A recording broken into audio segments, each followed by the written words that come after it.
John Kelly, because there's a lot to discuss with him, and he's a wonderful guy who has a lot to say. So, John, come on out. Morning, David. So good to have you. Thank you. Sit down over here. Thank you. John is basically Ginny Rometty's number two at IBM. He runs IBM Research. He's been at IBM since 1980. He's still going strong. He's responsible for cognitive computing at IBM, which you know is one of their central strategic priorities. What else does my notes say? Anything? Oh, you wrote the book with Steve Ham. Oh, great, Steve. Smart Machines, IBM Watson in the era of cognitive computing. Before it was a popular subject. With a great journalist, Steve Ham, who spent many years at Businessweek. So anyway, we're going to talk a lot about artificial intelligence and other issues that have been prominent throughout our discussions the last couple of days. But maybe you should just start, John, by talking about, what the big picture is at IBM about what it's trying to accomplish as a company. Okay, yeah. So, at 106 years old, we've seen it all, David. We've reinvented ourselves many, many times. I've been part of 3 or 4 of these major transitions, since 1980, beginning with the PC and services and software, and now cloud and cognitive AI. So we're literally reinventing ourselves again, which I think makes us very unique. The companies that we've seen in the tech industry who have not reinvented themselves are gone. They're in the bone pile. So we're doing it again, and we're doing it around 3 sort of imperatives. One, of course, is artificial intelligence and cognitive on a cloud platform and through an industry lens, which means enterprise. And so we have chosen to focus on enterprise, on AI, on cloud, as opposed to consumer. Many of our clients serve consumers, but that's where we focused. The reason we believe that this is the right direction for us is we see an immense opportunity. We think it's on the order of $2 trillion, which is twice the size of the classic IT industry. The opportunity for what? For cognitive computing at large? Computing in the enterprise. Mm-hmm. So decision support is the goal. Now, having been around the industry for so long, I think there's a reason why this is occurring right now, and we'll talk more about it. But and it has to do with exponential curves. The first one we all know about is Moore's Law.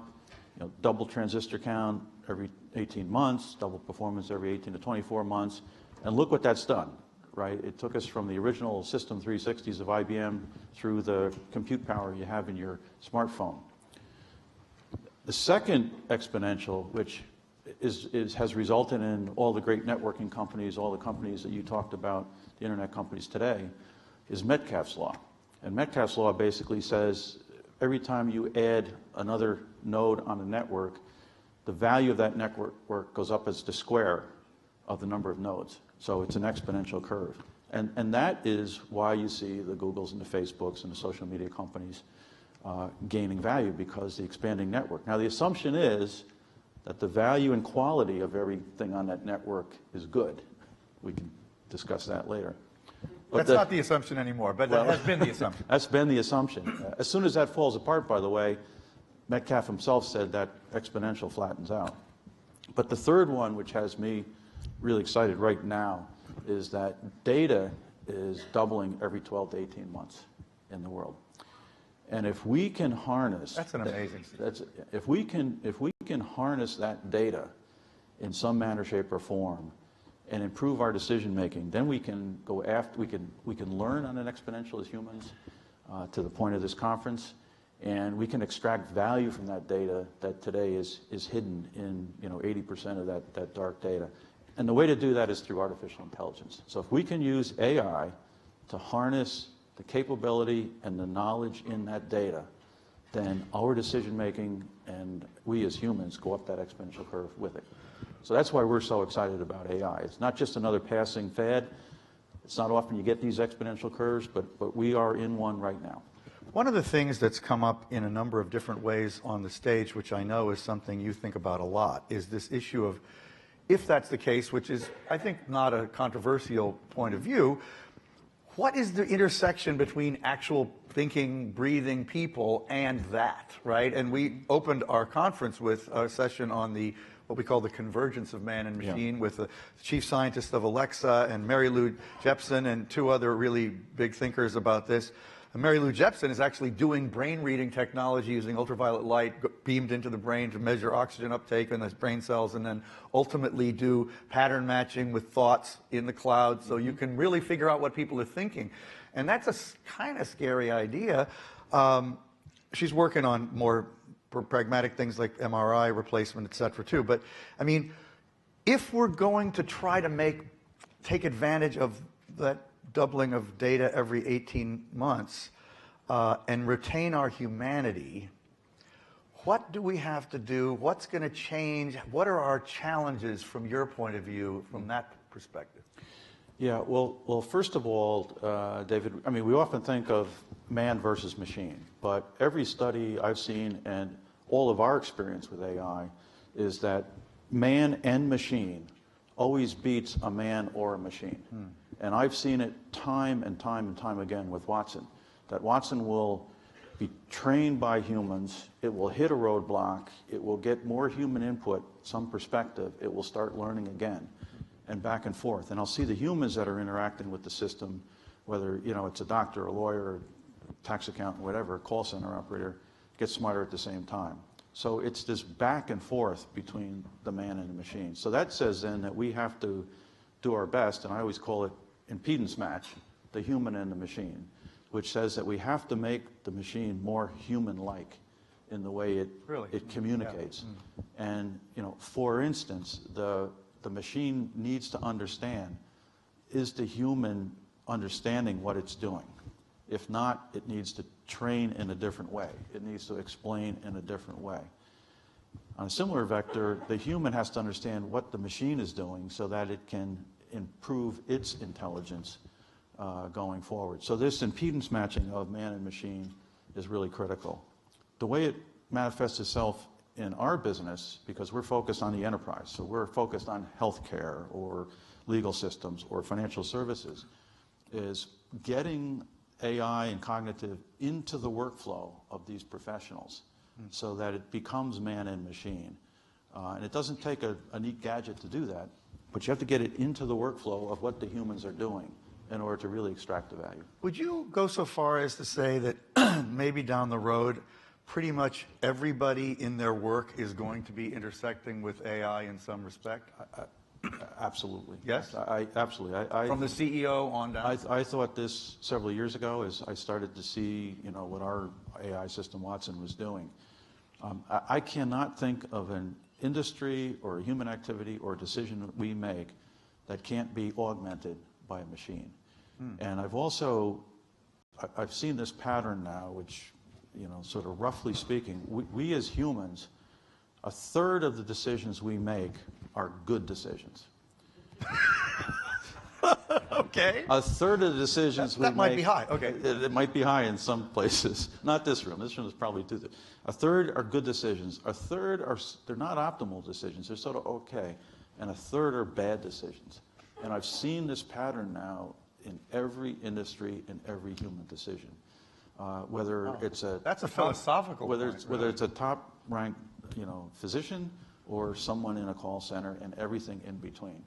And so I think the advantage here to your question of, is it going to be involved in everybody's decision? It will make those top decision makers very optimal and capture their learnings for the other two-thirds. It will take the third that are so-so decisions and really make them optimal, and it will prevent, by and large, the bad decisions. Prevent most of them, really, you think? It will. If we can get it in there, it will. And if the human-machine interface is correct, then it will prevent those bad decisions. Let me just quickly interrupt with that, because so much of what we do is interacting with other people. And let's face it, probably a large number of those mistakes and bad decisions relate to what we say or do with other people. And would you go so far as to say it would apply somehow in that scenario too? I know that's not your business per se, but just from what you know, do you think that will even change? Yeah, I do. And now this gets into another whole dimension of this conversation, which is the machine has to be trained properly. I often say these AI machines are, they're as dumb as a rock until you give them data. And then they start learning on that data. So you need to ensure that you've got the right algorithms, the algorithms are behaving appropriately, that there's some transparency in what those systems are doing, and that the data you're feeding it is good data, unbiased data, whether it's healthcare data or population data or financial data. So making sure you're educating that system with the right information is extremely important. If you don't do that, then you're just going to propagate bad stuff. One thing that IBM is, when you talk about, making the intersection between people and the machines sort of more human in a certain way, I think about voice interfaces, which is probably one of the biggest things that's happened in your world. IBM's not particularly associated with voice interfaces per se. Many of your so-called competitors are, because you really are sort of not AI. I mean, Amazon you are, I guess, and Google to some extent, but I don't think of you as, or maybe you are. You're head-to-head with Microsoft and Google and Amazon, and all three of them are focusing on voice interfaces. How do you think about that as a factor in this? Well, first of all, I think what we're doing and what many of the companies you mentioned are focused on is different. They're very focused on a consumer. Put a device on a table, and it's basically a microphone that does a voice translation into text, and then does a text search on the web or something. That's fine.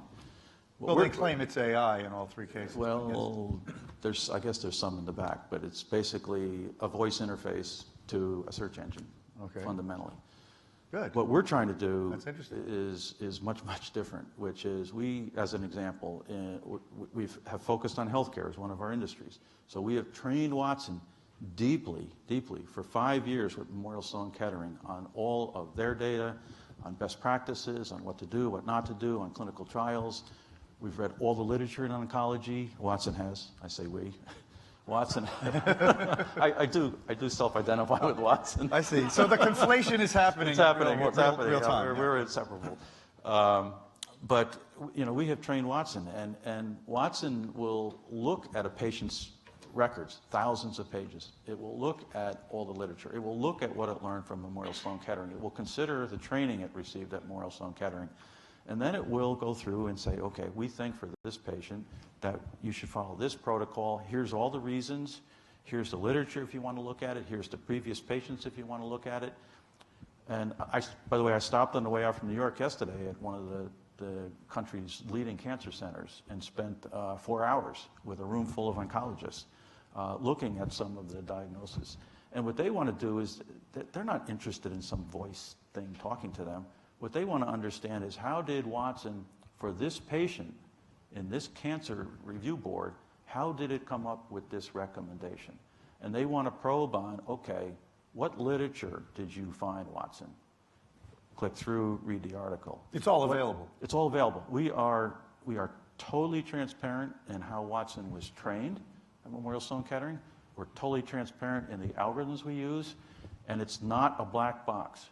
Any physician can click through the entire decision tree for how Watson reached that conclusion. We think in the enterprise that's important, and for us, the man-machine interface is that back and forth on, Watson, how did you conclude that? Well, maybe you should have done this. Maybe we should get a new MRI before we make that recommendation. That to us is man-machine interface in an enterprise setting. So that transparency that you just described, is that going to be standard effectively in the use of cognitive computing at IBM, in your opinion, across the board? Across the board. That's a quite strong contrast to the way AI is thought of in the consumer realm. So we extremely dramatic contrast. Yeah. So we've taken a position publicly, and we've come out with a policy around data and AI, which says very, very clearly, your data is your data. We will take it, we will process it, we will have Watson provide insights back to you.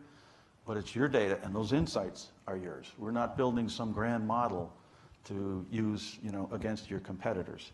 Number one. Number two is we will tell you when we're using AI. Number three, we will tell you how the AI was trained and where it was trained. And then lastly, we'll provide transparency as to how Watson made that decision. Have you ever thought that maybe you should get the leaders of Facebook and Google and maybe Amazon in and give them a little tutorial in that? Yeah. Next question. Yeah. No, look, I think that transparency, David, in the world we're going into, we all have a right to understand how and where AI is being used and how it was trained. And I don't know, we'll get into this topic, but you can really corrupt an AI system with bad data or biased data or other things. And I think if we're going to use AI in our decision making, we need to know that. Really interesting. Just before we move on to other big questions and we go to the audience, you guys have done a lot of great stuff, but there has been a little bit of a hiccup in the last year or two around, MD Anderson's contract, and the meme is sort of out there that Watson has been disappointing in some realms. How do you respond to that? What's the reality there? So, first of all, I'm thrilled with the progress that we've made. I don't think we've had real problems. I know all of those cases. There's some press that runs around. They'll find some doctor in Timbuktu that says, "Yeah, that Watson didn't teach me anything new." Okay, well, Watson's an oncologist, basically. I've had doctors say to me, "Well, I already know all of that." Okay, well, you're part of that 1/3 that always gets it right, the top of your field. I'm targeting the other end of the spectrum as well. I was with, last week, CEO of Manipal Hospital in India. And he basically said, he says, "John," he says, "we have been waiting for this. There's 1.3 billion people in India. 300 million of them can afford to go to an oncologist. God forbid they have cancer. There's only 750 oncologists in India. So even the 300 million can't get access." He said, "John, if I had the money, I couldn't build enough medical." This is a key way to think about things. So we're scaling knowledge. So yes, the third who are always getting it right are going to say, "Well, there's nothing new." Maybe some of the trailing third are going to say, "This is threatening to me." But okay, we want to get rid of those bad decisions and make good decisions. So I think it comes with the territory. People are going to have concerns about it. People are going to question it. I just know what we're doing, and we're doing it right, and we're reaching good decisions. From a revenue point of view, it's a little hard to tell. You guys talk about it a lot. It's hard to tell what kind of a business is being created. Let's talk a little bit about that. Yeah, so we have, our business approach, again, is all enterprise. It's part of what we call our strategic imperatives, which is, growing double digits, very strong in our new businesses. We look at it the following way. We have chosen 3 vertical industries to go in big time: healthcare, financial services, and Internet of Things, industrial. So those are big businesses right now, built around Watson AI. And then we're taking Watson AI and infusing it on other businesses. So I have a very big $2 billion cybersecurity business, number 1 or 2 in the world in cybersecurity.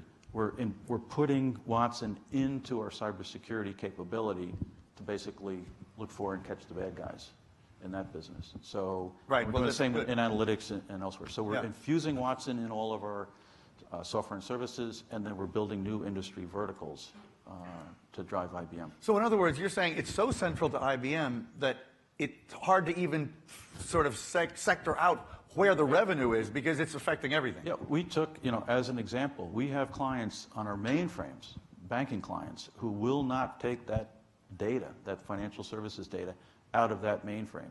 We took machine learning and put it into the central databases in our mainframe for those clients to do fraud detection, because they can't take it out and put it on a cloud or put it on another server.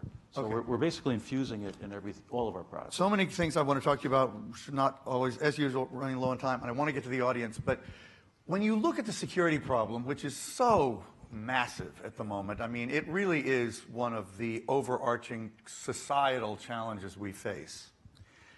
Do you think that what you know about AI and IBM's long-standing focus on security and deep knowledge, do you believe that we will be able to stay ahead of the bad guys and more or less keep society functioning sufficiently? Yeah, but yes, but with this exponential curve comes a new set of threats, David. So if you think about cybersecurity just in big animal pictures. You know, we started with physical security, glass houses, lock the mainframes up in there, badge lock, blah, blah, blah. Then with the internet, we went to firewalls, keep the bad guys out. And then most recently, we've gone to, okay, even the firewalls are permeable now, so the bad guys are getting in. So if they're in, we better find them. We better find the malware. And I mean, read the papers. There's companies that go 2 years before they find out that something bad is inside. Or political parties, yes. Or what's coming is, in my mind, even more threatening, which is AI bots, AI malware, if you will. Right. These are intelligent devices and things that will come into your network, into your system, change themselves, learn on the fly, learn what is attacking them. And my prediction is that cybersecurity is going to turn into an AI versus AI war. Wow. That the only way to defend from these AI things that are coming at you is with smarter, more intelligent artificial intelligence agents that will find, trap, destroy, divert those things that are coming at you, because they're coming not only at the rapid speed that we see today, but they're going to morph and change because they're artificial intelligence bots. So it's going to become an AI versus AI war. Therefore, we had better lead in AI in this country, and the companies that build those capabilities and use those capabilities will be okay. The ones that don't, as they say, you ain't seen nothing yet. That also really underscores the need for transparency on the good guys' side, except that it also suggests that has its risks in addition, because the bad guys will get potentially access to the transparency. But rather than go down that path, which we could go on for a half an hour, who has a comment or question in the audience? Okay, please identify yourself. Hi, I'm Jane Long. I applaud your transparency comments, but I'd like to ask you to expand on it a little bit. One of the things that happens in very complex systems when you try to be transparent is you can just dump a lot of data out there, and it's very hard especially for common people to, the public to really understand it. And there's a concept called meaningful transparency, which really describes what all that data means as part of the transparency process. Have you looked at that, and could you expand a little bit on what you're doing, what transparency means to you? Yeah, so we don't just dump our clients' data out there or the results of it. We're very clear that we will share with them, the owners of the data, exactly what we're doing with it, exactly where it is, exactly what's touched it, exactly what operations have been performed on it. We have not, nor will we ever take our clients' data and just put it out there, or put a recommendation forward, say for a cancer treatment or something, and not be able to explain or offer to explain to that patient or that customer exactly how that decision was reached. That doesn't mean I have to show them all the rest of the data. I'll just say, trained at Memorial Sloan Kettering, here's all of the references, here's all of the supporting evidence. If you want to understand the machine learning, I'll explain it to you. But we'll be very transparent on that decision. And we can do that very easily and very well versus have to, do a data dump of everything. Because then I would violate the other principle, which is I do not share a client's data with anyone else. I want to ambush somebody. Daniel, I saw you listening very intently.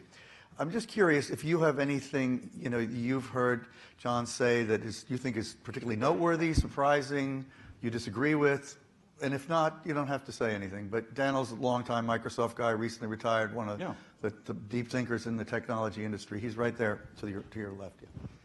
Forgive me for that, Dan. Yeah, I have been listening, and I think it's terrific the way you're going about it, and I think it's an appropriate and well-placed strategy for IBM. I do believe that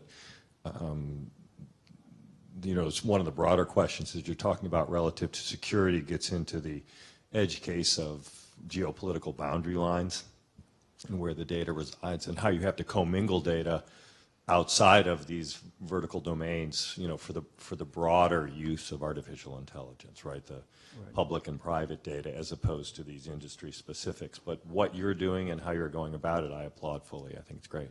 Thank you. Really cool. Okay. I should just,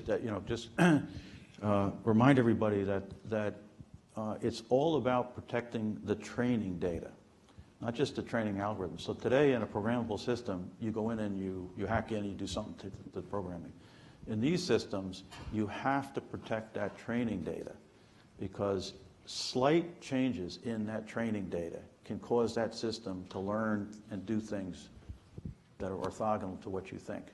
So it's all about the integrity of that data and the source of that data. Now your methods to protect it are totally different around the data versus around the program. And you also may have some real advantages over the Facebooks, Googles, and Amazons and Microsofts as well, in that you can really do geographic segmentation in a way that is much harder in their systems. But anyway, here. And there's somebody here. Okay, we'll try to get a couple of voices on this floor before John answers, and then we're going to have to wrap. Go ahead. I'm Zach Hill from the Future Project. I just wanted to take a step back and ask you, as IBM, a 107-year-old technology company, I think it's easy to get swept away in the momentum and valuations of the Amazons, Googles, and the Facebooks. But as somebody on stage mentioned yesterday, 10 years ago, it was eBay, Yahoo, and AOL. What is your perspective on, just this current moment in technology, and what is the role of a company like IBM in the face of so much change? How do you endure, and what do you think is the perspective that you bring that's relevant that other people may not be able to have? Okay, answer that. That's a good one. Yeah. So, well, I mean, just in the course of, my 38 years, I've seen them all come and go. I've seen these flashes, and you say, oh, the tree's going to grow straight to the sky, and then the tree doesn't grow straight to the sky. And sometimes it does. And sometimes it does. But look, we view ourselves as someone that is a trusted source of technology, someone that you can bet on that we're not just going to be here this year or 10 years, we're going to be here 100 years from now. We're going to, as I said, reinvent ourselves to be here. And we are responsible. We build the systems that run the world's financial services. All your bank accounts, all your credit cards, most of your health records sit on our systems, and highly secure. We encrypt everything. So we view ourselves as sort of the responsible party in the enterprise. We sort of view the stuff going on in the consumer world as interesting, but don't forget, 80% of the world's data isn't searchable on the internet. It sits either on our systems or in our clients' systems. And that is probably the most valuable data in the world. And our clients say to us, IBM, we'll put this on your systems, we'll trust Watson with this, but if you ever think we're going to put that 80% of the data out there, not in a million years. So the opportunity for us is enormous just with that. And we take that responsibility seriously because of what our brand stands for. Okay, was that Eric who had to say? Okay, we don't want to go without listening to Eric talk. Go ahead. It's great to hear what you, John, in high regard for everything you and IBM and Watson are doing. But the thing that David mentioned about the meme and the very intense public relations blitz, the question there is, it isn't tagged with the papers in peer-reviewed journals to back up a lot of things that you see in the full-page ads, like the doctor that reads 5,000 articles and then goes see patients and that kind of stuff.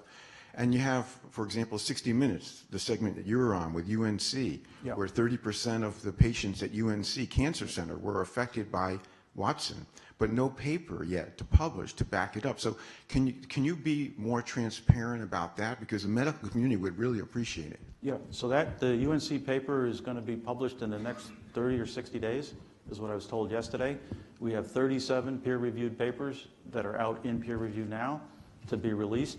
Just as we're transparent with what Watson does and how it does it, we're going to be totally transparent. Peer-reviewed papers with leading institutions around the world. And I do think that will help cause some of these guys to just go away.